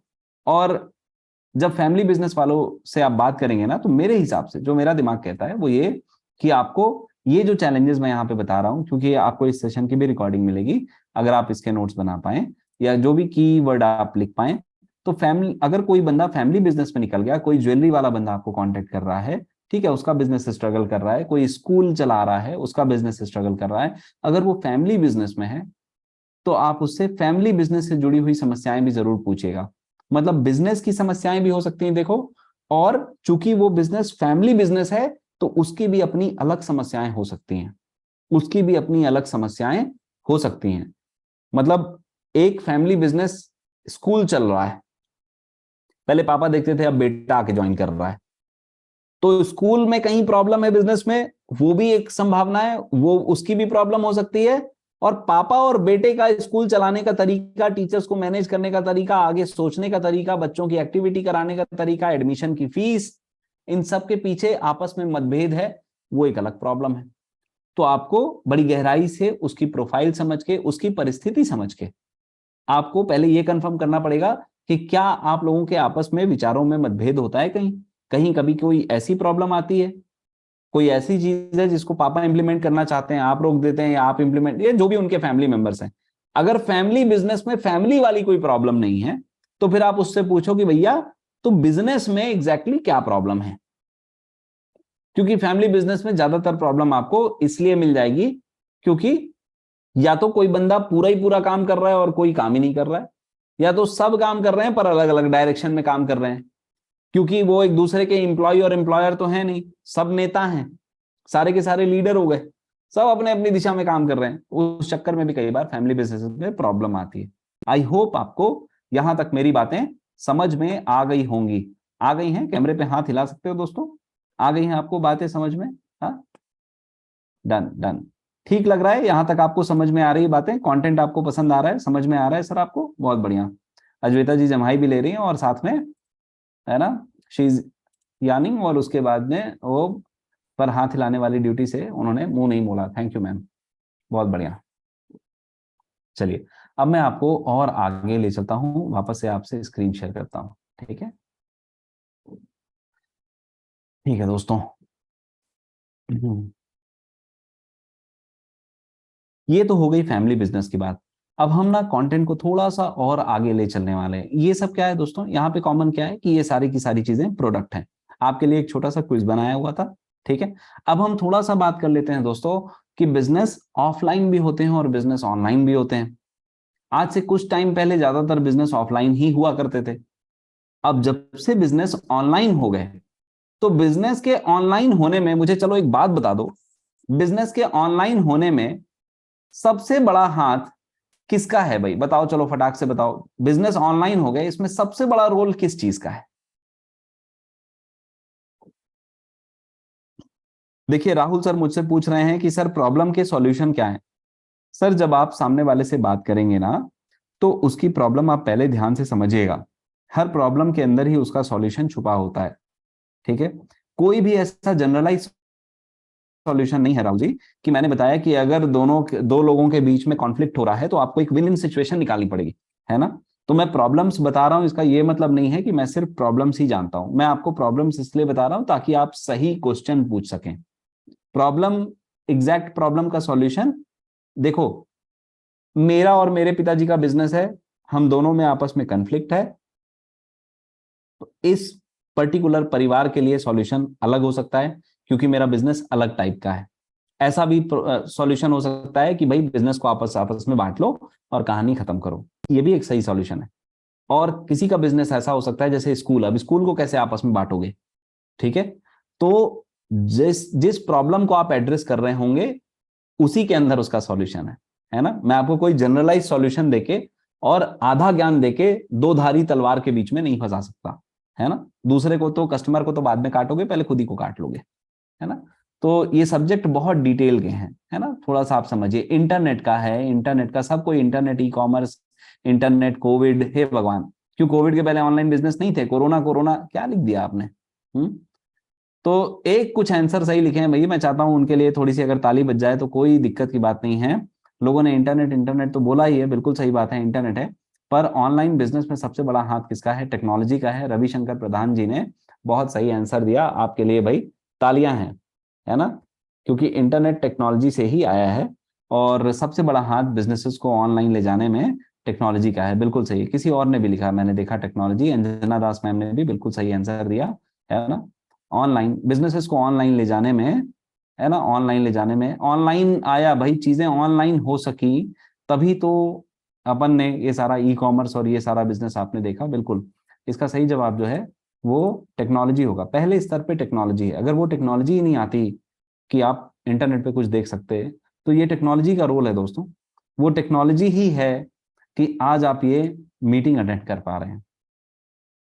ठीक है, वो टेक्नोलॉजी ही है ना, कि आप ये मीटिंग अपन इस तरीके से अटेंड कर पा रहे हैं। चलिए तो आगे बढ़ते हैं। तो मेरा एक्चुअली मेरे मन में ये सवाल आया, मैं चाहता था कि आपसे एक बार पूछ लूं, मैंने पूछ लिया। अब देखिए, ऑनलाइन और ऑफलाइन बिजनेसेस भी होते हैं। तो ऑनलाइन बिजनेस में ना तरह तरह के बिजनेस आजकल आ गए हैं दोस्तों। और ऑफलाइन बिजनेस तो पहले से आप जानते ही हैं, उसमें कुछ बहुत डिटेल बताने की मुझे जरूरत नहीं है। मैं कुछ आपको दिखाना चाह रहा था। देखिए, जैसे ये कुछ कॉमन प्रकार के ऑनलाइन बिजनेसेस हैं। ठीक है, जैसे ऑनलाइन वीडियो गेम लोग बहुत खेलते हैं। ठीक है, ऑनलाइन वीडियो भी लोग चलाते रहते हैं।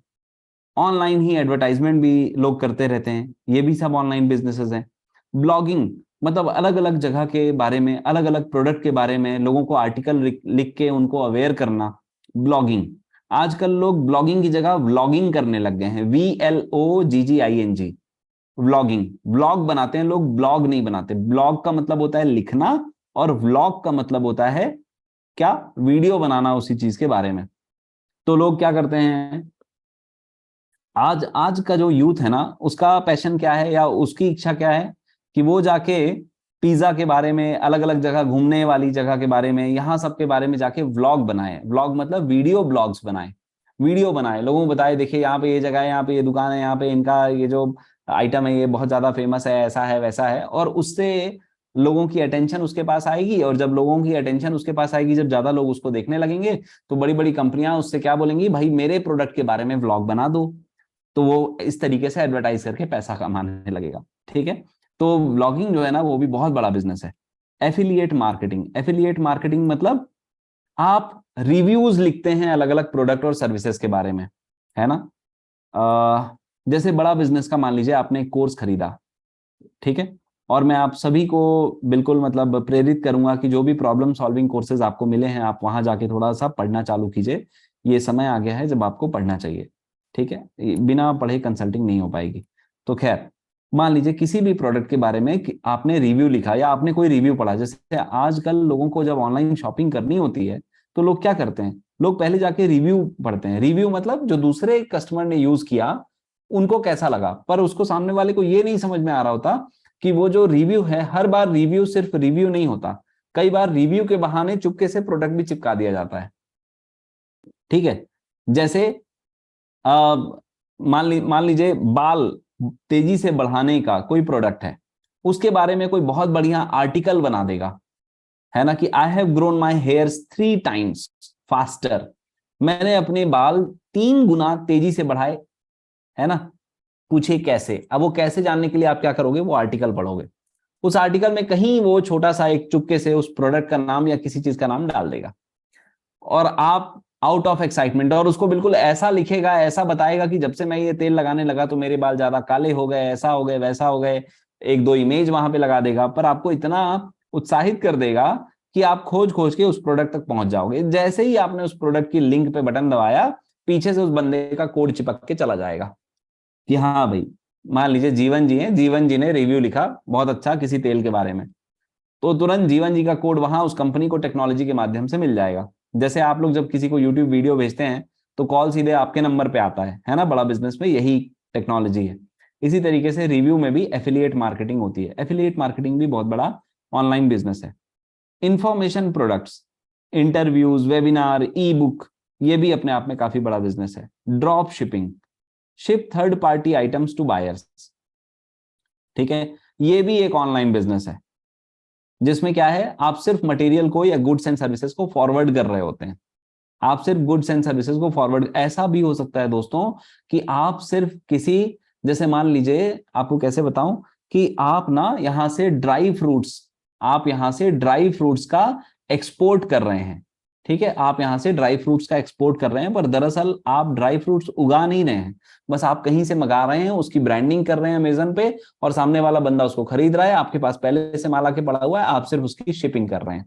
ठीक है, या उसको फॉरवर्ड कर रहे हैं, या आप मंगा भी नहीं रहे हैं, आप सीधे सीधे आप अपने ब्रांड की पन्नी चिपकवा के अपने ब्रांडिंग करवा के पन्नी में, और जो काजू का एक्चुअल सप्लायर है उससे आप सीधे सीधे कहां दिलवा दे रहे हैं, कस्टमर के पास।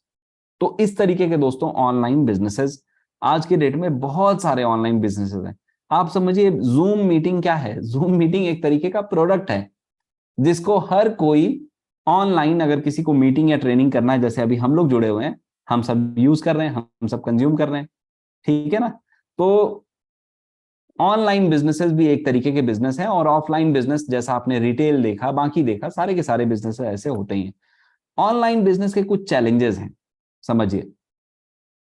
ऑनलाइन बिजनेस क्या है, ऑनलाइन बिजनेस आपका तभी चलेगा जब वहां पे लोग आपके वेबसाइट पे विजिट करेंगे।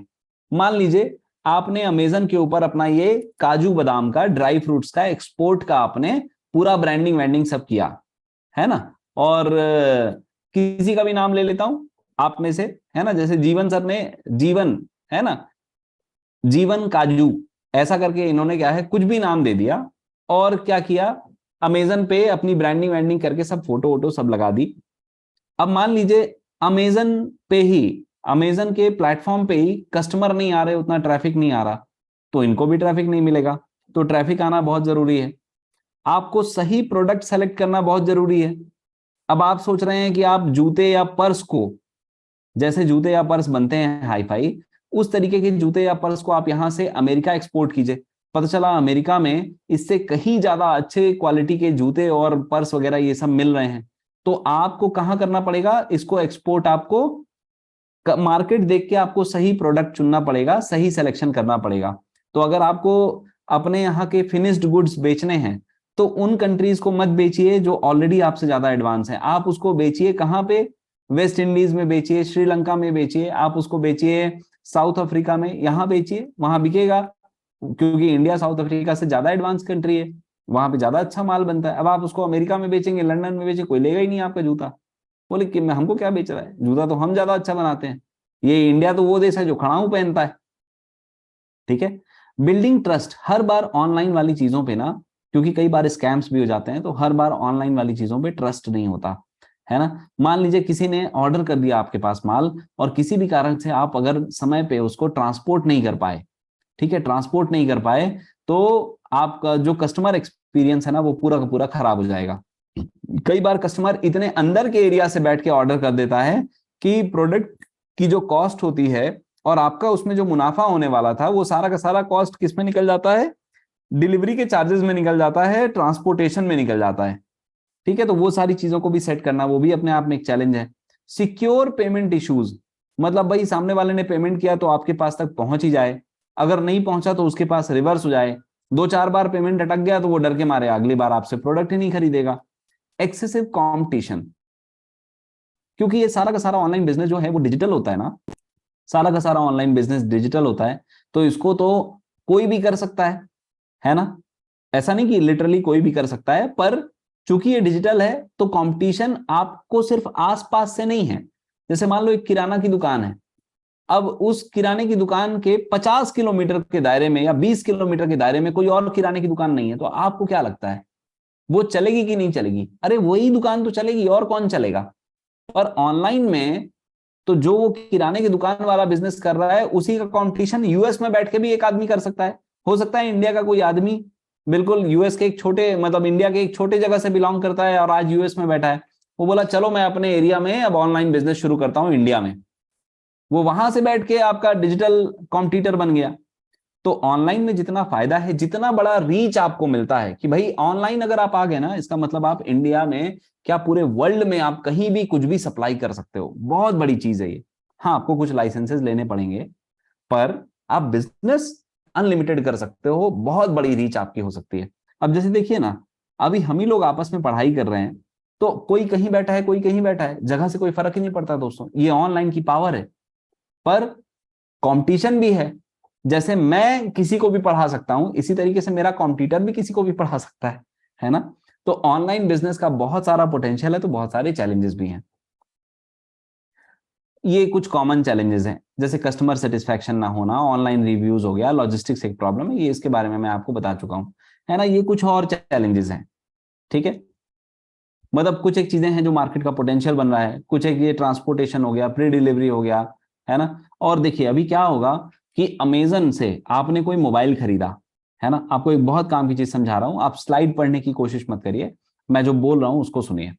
क्या है कि आपने अमेजन से एक मोबाइल खरीदा, अगली बार अब आपको अपने लिए वापस से एक मोबाइल खरीदना है, पर इस बार आपको वो मोबाइल फ्लिपकार्ट में ज्यादा सस्ता मिल रहा था, तो आप फ्लिपकार्ट से खरीदोगे या अमेजन से खरीदोगे बताओ? ज्यादातर चांसेस ये हैं दोस्तों कि लोग फ्लिपकार्ट से खरीद लेंगे।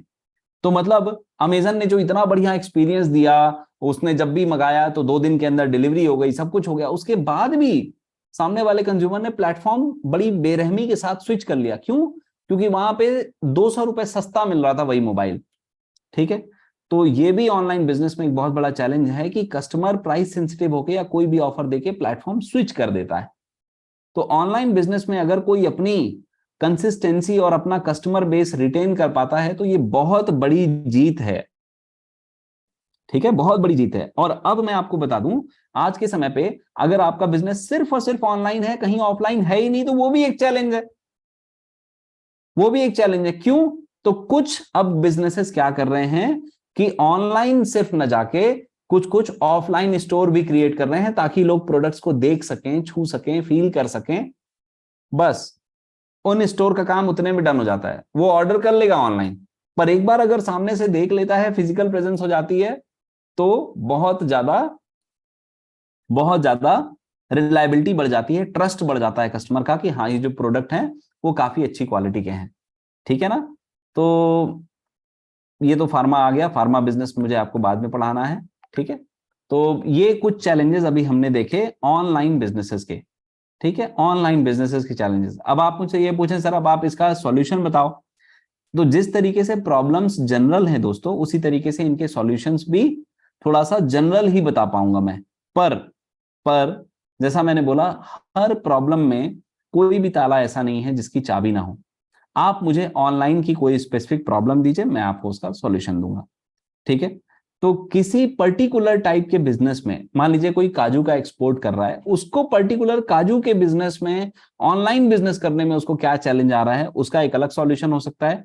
कोई एक एफिलिएट मार्केटिंग कर रहा है, वो भी एक ऑनलाइन बिजनेस है, पर उसका प्रॉब्लम अलग हो सकता है और उसका सॉल्यूशन भी बिल्कुल अलग होगा। जब प्रॉब्लम अलग होगी तो उसका सॉल्यूशन भी अलग होगा। मुझे बताइए कि अभी जो मैंने आपको ऑनलाइन बिजनेस के बारे में बताया, क्या यहां तक आपको सब चीजें समझ में आ रही हैं?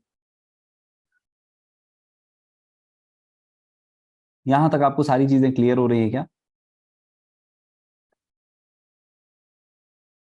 प्रोडक्ट क्वालिटी चेक नहीं कर सकते ऑनलाइन में, बिल्कुल आप रिव्यूज चेक कर सकते हैं, उसके दूसरे तरीके हैं प्रोडक्ट क्वालिटी चेक करने के, और आपको बिल्कुल वो चांस लेना पड़ता है। ये सब कस्टमर सेटिस्फेक्शन के अंदर आ जाता है ना?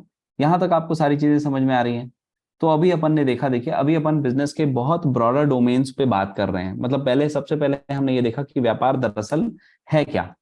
फिर हमने ये देखा कि कितने टाइप के व्यापार होते हैं, कुछ प्रोडक्ट बनाते हैं, कुछ सर्विसेज बनाते हैं। फिर हमने ये देखा कितने टाइप के प्रोडक्ट होते हैं, तो टेंजिबल प्रोडक्ट होता है, फिर इंटेंजिबल प्रोडक्ट होता है। फिर हमने ये देखा कि बिजनेसेस में दरअसल किस किस तरीके के बिजनेस हो सकते हैं। कोई भी बिजनेस हो, एक एंटरप्रेन्योर जीरो से भी चालू कर सकता है, और या तो वो अपनी फैमिली बिजनेस को भी ज्वाइन कर सकता है। फैमिली बिजनेस के कुछ अपने चैलेंजेस होते हैं। फिर हमने ये भी देखा कि ऑनलाइन जो बिजनेसेस होते हैं और ऑफलाइन बिजनेसेस होते हैं, तो ऑनलाइन बिजनेस किस किस टाइप के होते हैं, मैंने दो चार टाइप आपको बताया। और मेरा नॉलेज देखिए बहुत सीमित है, मुझे जितना कंटेंट आपको सरलता से समझाने के लिए मिला उतना मैं आपके लिए तैयार करके आपको बताया। पर ऐसा नहीं है कि जितने ऑनलाइन बिजनेस मैंने बताए उससे ज्यादा ऑनलाइन नहीं होता, बिल्कुल होता है ऑनलाइन बिजनेस। एक बहुत बड़ा बिजनेस तो आज के डेट में क्या है, एग्रीगेटर का बिजनेस है। एग्रीगेटर का मतलब एक ऐसा प्लेटफॉर्म जो बायर और सेलर को बस एक जगह ला देता है और लोग आपस में ट्रांजैक्ट करते हैं। जैसे इंडिया मार्ट, इंडिया मार्ट का नाम आपने सुना है? इंडिया मार्ट क्या करता है, अगर किसी को भी कोई इक्विपमेंट खरीदना है, कोई फैक्ट्री का आइटम खरीदना है, कुछ भी खरीदना है, तो वो जाता है वहां पे ऑर्डर कर देता है। जैसे अमेजन है, अमेजन क्या काम करता है, अमेजन एग्जैक्टली यही काम करता है कि बायर और सेलर को आपस में मिला देता है। देखिए किसी ने लिखा है मीशो, तो मैं आपको बता रहा हूं मीशो जो प्लेटफॉर्म है, मीशो के अपने प्रोडक्ट्स हैं।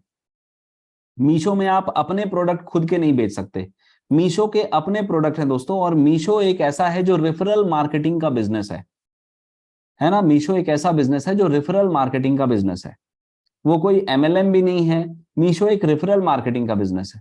आप मुझे ये बताइए, मीशो से आपने जिसको भी सामान बेचा, जब वो किसी तीसरे को सामान बेचेगा तो क्या आपको भी पैसा मिलेगा? नहीं मिलेगा दोस्तों। मीशो एक अलग तरीके का बिजनेस है जो रेफरल मार्केटिंग का बिजनेस है। ठीक है? तो अब मैं आपको ये बताना चाह रहा हूं कि मैंने आपको जो भी ऑनलाइन बिजनेस के टाइप बताए हैं वो कुछ सीमित टाइप हैं, पर और भी बहुत सारे तरीके के बिजनेस होते हैं। जैसे एग्रीगेटर बिजनेस मैंने आपको बताया, एक बहुत बड़ा बिजनेस है आज के डेट में। एग्रीगेटर बिजनेस बहुत बड़ा बिजनेस है। कुछ एक ऑनलाइन बिजनेसेस ऐसे होते हैं जो बिजनेस के बारे में सिर्फ डेटा प्रोवाइड करते हैं, रिसर्च रिपोर्ट प्रोवाइड करते हैं। जैसे मैं एक ऐसा बिजनेस बना सकता हूं कि जिसमें मैं कंपनी की नॉलेज प्रोवाइड करूं कि एग्रीकल्चरल सेक्टर में क्या क्या बदलाव हो रहे हैं, यूएस में क्या चल रहा है, जापान में क्या चला, और हम उनसे 10 साल पीछे तो हमारे यहाँ और क्या चल रहा है। अब मैंने इसका रिपोर्ट बना दिया, तो जिन जिन लोगों को एग्रीकल्चरल इंडस्ट्री, जिनकी भी कस्टमर है, मतलब एग्रीकल्चरल इंडस्ट्री में क्या जरूरी है, ट्रैक्टर जरूरी है, खाद जरूरी है, ये सब जरूरी है। तो एग्रीकल्चरल इंडस्ट्री के जो जो भी लोग हैं वो क्या सर्च करेंगे, वो मेरे से वहां पे रिसर्च रिपोर्ट खरीदेंगे। तो नॉलेज एक बहुत बड़ा बिजनेस है आज के डेट पे, ऑनलाइन बिजनेस। तो मैं आपको ये बताना चाह रहा हूँ कि देखिए आज हमने क्या देखा, ऑनलाइन टाइप के हमने बिजनेस देखे कि ऑनलाइन में कितने टाइप के बिजनेसेस हो सकते हैं, और किसी भी ऑनलाइन बिजनेस के कुछ कॉमन चैलेंजेस होते हैं। जैसे कोई भी बिजनेस होगा उसका कुछ कॉमन फंक्शन होगा, क्या? मार्केटिंग, सेल्स, फाइनेंस, एचआर, ये कुछ भी आप बिजनेस चला लीजिए, ये हर बिजनेस में जरूरी है। उसी तरीके से हर ऑनलाइन बिजनेस में कुछ कॉमन चीजें होंगी कि आपका जो कस्टमर है वो सेटिस्फाई हो रहा है कि नहीं हो रहा है। अल्टीमेटली अगर आप अपने ऑनलाइन बिजनेस के माध्यम से कोई प्रोडक्ट डिलीवर कर रहे हैं, तो प्रोडक्ट उसके पास सही तरीके से पहुंच रहा है कि नहीं पहुंच रहा है, उसकी क्वालिटी ठीक है कि नहीं है, रिव्यूज हैं कि नहीं है। तो प्लेटफॉर्म आप कैसे रिटेन करेंगे अपने कस्टमर को? जो आप कर रहे हैं वही तो यूएस में बैठ के भी वही बंदा कर सकता है। ऑनलाइन में पोटेंशियल बहुत ज्यादा है लोगों तक पहुंचने का, तो कंपटीशन भी उतना ज्यादा है, आप कैसे रिटेन करेंगे? एक आपको बताता हूं, मुझे आप बताओ दोस्तों कि जोमेटो किस तरीके का बिजनेस है। जोमेटो क्या अपने ऐप के बिना जोमेटो का कोई अस्तित्व है? अगर जोमेटो की ऐप नहीं हो तो आप फोन करके जोमेटो से सर्विस ले लोगे क्या? नहीं ले सकते दोस्तों। जोमेटो एक कंप्लीटली ऑनलाइन बिजनेस है, पर सर्विसेज कैसी दे रहा है? ऑफलाइन दे रहा है।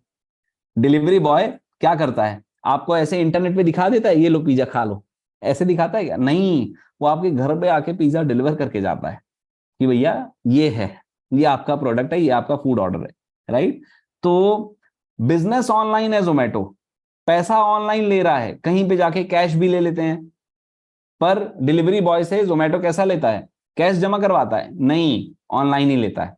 ठीक है, तो जोमेटो कैसा बिजनेस है? ऑनलाइन बिजनेस है, पर सर्विसेज कैसी मिल रही हैं? ऑफलाइन। अब जोमेटो की तरह स्विगी भी था एक टाइम पे, फूड पांडा भी था, इसके अलावा कितने सारे फूड डिलीवरी के ऐप थे और बिजनेस आए थे। धीरे धीरे क्या हुआ, लोग लॉस को सस्टेन नहीं कर पाए,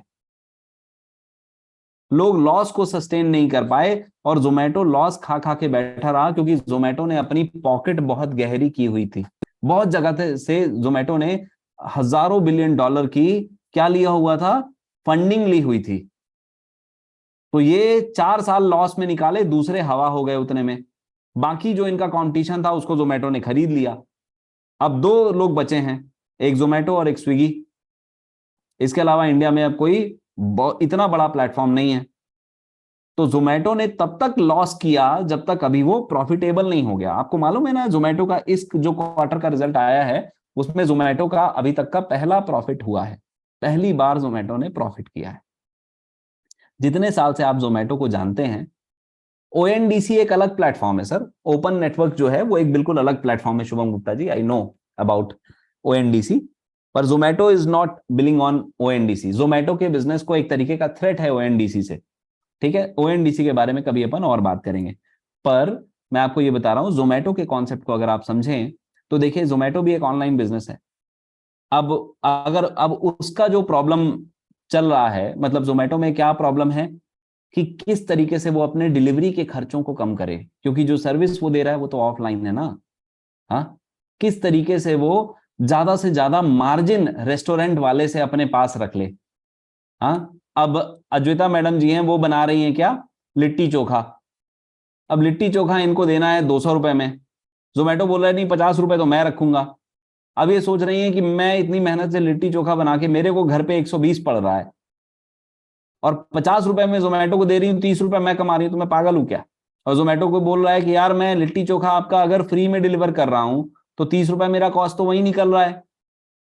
अगर आप इस कॉस्ट में मेरे को दे देते हो तो जोमेटो वाला क्या कर रहा है, अगर 50 रुपए अपना कमीशन रख रहा है तो उस पर वो कुछ ऑफर चला रहा है, कुछ कर रहा है, और कुल मिला के एक विन विन सिचुएशन क्रिएट करना पड़ेगा कि किस तरीके से जोमेटो, जैसे क्या है ना, अगर आप रेस्टोरेंट वालों से पूछेंगे तो वो लोग जोमेटो से बिल्कुल खुश नहीं है। मालूम है आपको, वो जोमेटो से बिल्कुल खुश नहीं है। क्यों? क्योंकि मोटा मार्जिन जोमेटो अपने पास रख लेता है। जो लोग ओला चला रहे हैं उनसे आप पूछ लेना, वो लोग ओला से बिल्कुल खुश नहीं है। पर विवेक बिंद्रा सर ने एलएफपी में एक बहुत शानदार बात बोली थी। उन्होंने बोला था कि जो भी एग्रीगेटर, एग्रीगेटर मतलब जो बायर और सेलर को एक जगह ला दे, इस तरीके के प्लेटफॉर्म है, अगर आपने किसी भी एक पार्टी को अपने तरफ खींच लिया तो जोमेटो ने सारे के सारे कंज्यूमर को अपने तरफ खींच लिया, ओला ने सारे के सारे कंज्यूमर को अपने तरफ खींच लिया। ठीक है, और इसके लिए उनको बहुत जबरदस्त मार्केटिंग करनी पड़ी, कई सालों तक घाटा सहना पड़ा। तो जोमेटो क्या करता है, आपको इतना नोटिफिकेशन देता है, इतने ऑफर्स देता है, आप जोमेटो में कसम से इसलिए नहीं ऑर्डर करते कि आप जोमेटो को बहुत पसंद करते हैं, आप जोमेटो में इसलिए ऑफर करते हैं यार देखते हैं बढ़िया कुछ ऑफ होगा, चल मंगा लेते हैं, कौन बनाए। ठीक है, ज्यादातर लोग जोमेटो में दोस्तों इसीलिए ऑर्डर करते हैं फूड। तो पर अब रेस्टोरेंट की मजबूरी बन गई है, क्योंकि जहां कस्टमर है वहीं रेस्टोरेंट को, भाई हर कोई भीड़ में निकलना नहीं चाहता, तो जोमेटो कहां ज्यादा चलता है? अगर अपन छोटे छोटे शहरों में है तो जोमेटो इतना ज्यादा नहीं चलता, पर मेट्रो में तो भाई साहब, जो बड़े बड़े शहर हैं इतना ज्यादा मेट्रो का कल्चर है। और मैं आपको खुद बता रहा हूं, मतलब I belong to a small city, जैसे Raipur is the capital of Chhattisgarh, है ना, तो रायपुर हो गया, बिलासपुर हो गया, ऐसी छोटी छोटी सिटीज हैं, टायर 2 टायर 3 सिटीज। यहां पे जब जोमेटो आया था तो उसको 2-4 ऑर्डर मिलते थे, पर इतने बम्पर ऑफर निकालता था कि जो रेस्टोरेंट में चीजें 150 रुपए की मिलती थी ना, वहां जाके खाने पे उसको 100 रुपए में घर पे लाके देता था। तब तक घाटा सहा, तब तक उसको कंसिस्टेंटली किया जोमेटो ने, जब तक लोगों की हैबिट नहीं पड़ गई कि भैया जोमेटो से ही ऑर्डर करना है। अब आपको क्या लगता है, रिलायंस ने जो 4G 5G लॉन्च किया है वो ऐसी हवा में लॉन्च हो गया? नहीं दोस्तों, 6 महीने पहले फोकट में सबने डेटा के मजे लिए हैं।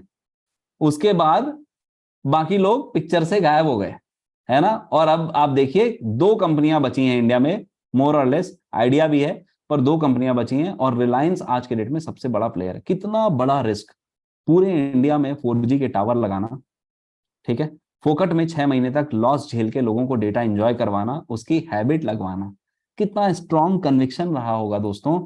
और अगर वो नहीं चलता तो क्या होता, आज मुकेश अंबानी नहीं होता, उसको भी लोग अनिल अंबानी कहने लगते, है ना। बहुत बड़ा जिगरा रखना पड़ता है दोस्तों बिजनेस में। द पॉइंट इज कि ऑनलाइन बिजनेस के अपने चैलेंजेस हैं, अपने चैलेंजेस हैं, और हर एक बिजनेस का कुछ अपना स्पेसिफिक चैलेंज हो सकता है ना, जिसको एज अ कंसल्टेंट हमको सामने वाले को सजेस्ट करना होगा और उससे रिलेवेंट क्वेश्चन पूछना होगा। अब आइए आपको आगे ले चलता हूं, और हम थोड़ी सी बात कर लेते हैं दोस्तों। आज मैं आपको यूं नहीं जाने दे सकता, थोड़ी सी बात कर लेते हैं आज रिटेल के ऊपर, ठीक है। ये रिटेल इंडस्ट्री ना बहुत बड़ी इंडस्ट्री है सर, तो मैं चाहता हूं कि आपको थोड़ा सा मैं रिटेल बिजनेस के बारे में बताऊं। रिटेल को अगर आपको समझना है ना, तो आप ये समझ लीजिए कि जब भी आप डायरेक्टली कस्टमर से डील कर रहे हैं, तो वो सीधा सीधा रिटेल है। रिटेल का क्या मतलब हुआ कि सीधे B2C, मतलब बिजनेस टू कस्टमर। मतलब एक किराना दुकान, एक हार्डवेयर की दुकान, जो भी आप अपने आसपास, एक पान ठेला, ठीक है, ये सारा का सारा जितने भी तरीके का बिजनेस है जो सीधे सीधे कस्टमर को बेच रहा है, ऐसे किसी आदमी को नहीं बेच रहा है जो उसको ले जाके और बेचेगा, वो होलसेलर कहला जाएगा, ठीक है। ऐसा ऐसा कोई भी सेटअप जहां पे सीधे कस्टमर आके खरीद रहा है, जो उसको कंज्यूम कर लेगा वही आदमी आके खरीद रहा है, उसको अपन रिटेल बोलते हैं। रिटेल इंडस्ट्री में 2 तरीके के सेगमेंट बने हुए हैं दोस्तों। एक तो जो अनऑर्गेनाइज सेगमेंट है, जैसे किराना की दुकान हो गई, कुछ अलग अलग चीजें हो गई, और एक हो गया ऑर्गेनाइज, जिसमें बड़े बड़े कॉर्पोरेट घुस गए हैं, जैसे बिग बाजार घुस गया, रिलायंस रिटेल घुस गया, डी मार्ट घुस गया, इसमें विशाल मेगा मार्ट घुस गया। ये भी क्या कर रहे हैं विशाल मेगा मार्ट में, अब देखो, ऐसी बात जरूर है कि विशाल मेगा मार्ट में या डी मार्ट में आके कोई दुकान वाला जो दूर रहता है, जो शहर में नहीं रहता, दूर रहता है, वो जाके यहाँ से कुछ बढ़िया ऑफर में 2 4 सस्ती चीजें खरीदे और वहां जाके महंगे में बेचे, उसकी बात नहीं कर रहा मैं। पर 90% डी मार्ट में कंज्यूमर ही खरीदने जाता है, हमारे आपके जैसा, जो डायरेक्ट कस्टमर खरीदने जाता है। आप अगर एक के बदले में एक सॉस फ्री मिल रहा है, तो मुझे नहीं लगता कि आप में से कोई ऐसा करता होगा कि एक सॉस अपने लिए और एक सॉस बेच दूंगा। अरे किसको बेचोगे, वो रिटेल का काम करना आपका काम ही नहीं है। तो ये कहलाता है रिटेल बिजनेस, ठीक है। रिटेल बिजनेस एक ऑफलाइन बिजनेस मॉडल का एग्जांपल है। ऑफलाइन, जहां पे कस्टमर जाता है चल के और वहां जाके शॉपिंग कर लेता है, ठीक है। तो रिटेल बिजनेस को समझने के लिए बहुत छोटे छोटे से एग्जांपल हैं, है ना। तो अगर आप किसी किराना दुकान की बात करें, तो उस तक सामान कैसे पहुंचता है कि फैक्ट्री से पहले जाता है होलसेलर के पास। होलसेलर किसको बेचता है, रिटेलर को, मतलब आपके घर के पास में जो किराना की दुकान है, और उसको आप किसको बेचते हैं, फिर कंज्यूमर को, ठीक है। A retail business model follows a direct to consumer approach, also called B2C, where company sells directly to final customers a processed or finished product. This implies a business model that is mostly local based. मतलब local ज्यादा present होता है retail, है ना। क्योंकि आपके घर की दुकान कहाँ, आपके आपके आसपास की जो दुकानें हैं वो कहाँ है, आपके बिल्कुल आसपास ही हैं, आपके लोकल एरिया में। ये रिटेल बिजनेस मॉडल को समझने का एक दूसरा तरीका है, ठीक है। कि ये जो पूरा रिटेल का बिजनेस मॉडल है, मतलब जैसे मान लीजिए डी मार्ट है, जैसे रिलायंस रिटेल है, ये सब पैसा कैसे कमा रहे होंगे, है ना। या एक रिटेलर है, किराना की दुकान वाला है, वो पैसा कैसे कमा रहा होगा। तो यहाँ पे देखिए बीच में रिटेलर बनाया हुआ है, होलसेलर से ये बाई करता है, ठीक है, और कस्टमर को बेच देता है, बीच का मार्जिन रख लेता है। ये सब बहुत छोटी चीजें हैं, आप समझते हैं। Retail is the sale of small quantities of goods to end user, not for resale. Resale नहीं किया जाता उसको, मतलब रिटेल बिजनेस में हमेशा अपन सीधे कस्टमर को बेचते हैं, but for use and consumption by the purchaser. तो कस्टमर जो रहता है वो सीधे आके इसमें परचेज करता है, ठीक है। रिटेलर कौन होते हैं, जो होलसेलर से गुड्स खरीदते हैं और बेचते हैं। मतलब रिटेलर जो होता है, जो किराना दुकान वाला है या छोटी दुकान वाला, वो रिटेलर कहलाता है। और रिटेलर अब दूसरे टाइप के भी रिटेल बन गए हैं, जो बड़े बड़े फूड मार्ट बन गए हैं या सुपर मार्ट बन गए हैं, है ना, सुपर बाजार बन गए हैं, आप जानते हैं इनके बारे में। रिटेल बिजनेसेस के कुछ चैलेंजेस क्या हैं दोस्तों, रिटेल बिजनेसेस के कुछ चैलेंजेस क्या हैं। तो अब क्या है ना, मैं आपको बताता हूं कि रिटेल जो बिजनेस है, अब आप समझिए कि जब रिलायंस रिटेल आ गया, जब डी मार्ट आ गया, ये सब आ गया, तो इससे किराने दुकान वाले क्या है बेचारे बड़े प्रभावित हो गए। क्योंकि आज के समय में अगर आप जाके किसी के पास से रिन साबुन खरीद रहे हैं, तो या किसी के पास से आप अगरबत्ती खरीद रहे हैं या पूरा किराने का सामान खरीद रहे हैं, तो दोस्तों ये सिर्फ सामान खरीदने के बारे में नहीं है, ये एक्सपीरियंस के बारे में है। आज के डेट में ना हमको हर चीज में अच्छा एक्सपीरियंस चाहिए, अच्छा एक्सपीरियंस चाहिए। मतलब पिज्जा तो खाएंगे, पर पिज्जा के ऊपर जब तक अपन वो ऑरिगेनो नहीं डालेंगे और 2-4 प्रकार का मसाला नहीं डालेंगे, जब तक उस पर तड़का नहीं लगेगा, तब तक क्या है, मजा नहीं आएगा दोस्तों, है ना। दाल भी आजकल तो घर में ही लोग साधारण दाल नहीं खा रहे हैं। सिर्फ बीमार आदमी क्या है, एकदम बॉइल्ड फूड खाता है, बाकी हर कोई तड़क भड़क खाता है। ठीक है, तो मैं आपसे बोलना ये चाह रहा हूं, आज की जो दुनिया है ना, ये एक्सपीरियंस के बारे में है। अभी क्या होता है कि जब आप अपने घर के पास वाली किराना दुकान में जाते हैं, आप उससे बोलते हैं कि भैया वो एक रिन साबुन देना। अब आपके लिए रिन साबुन का मतलब ये था कि सर्फ एक्सल बार भी आता है, रिन बार भी आता है, घड़ी डिटर्जेंट भी आता है, व्हील का भी साबुन आता है। अब उसके पास अगर व्हील का है, रिन का नहीं है, तो आप क्या सोचोगे, लगता है गांव वाले लोगों को बेचता है, बस छोटा दुकानदार है, कोई बात नहीं, है ना, अब ठीक है भैया रहने दो। अब आप क्या करोगे, एक रिन साबुन नहीं मिला तो आपने क्या इमेज बना ली, हाँ, कि इसके पास ना प्रीमियम प्रोडक्ट नहीं रहते, इसके पास क्या है, बस छोटे दुकान वालों को, छोटी दुकान है इसकी, कोई बात नहीं, कोई बात नहीं।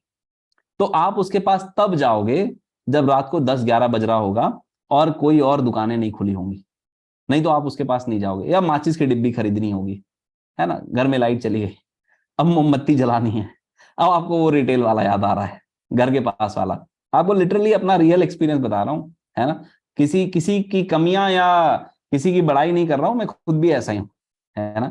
जब मौका मिलता है, क्योंकि मैं क्या देखता हूं कि यार मुझे ले दे के अगर मौका मिला है, तो मैं ऐसा कुछ सामान खरीदूं जिसमें थोड़ा बल्क में सामान आ जाए और मेरे पसंद का सामान मिल जाए।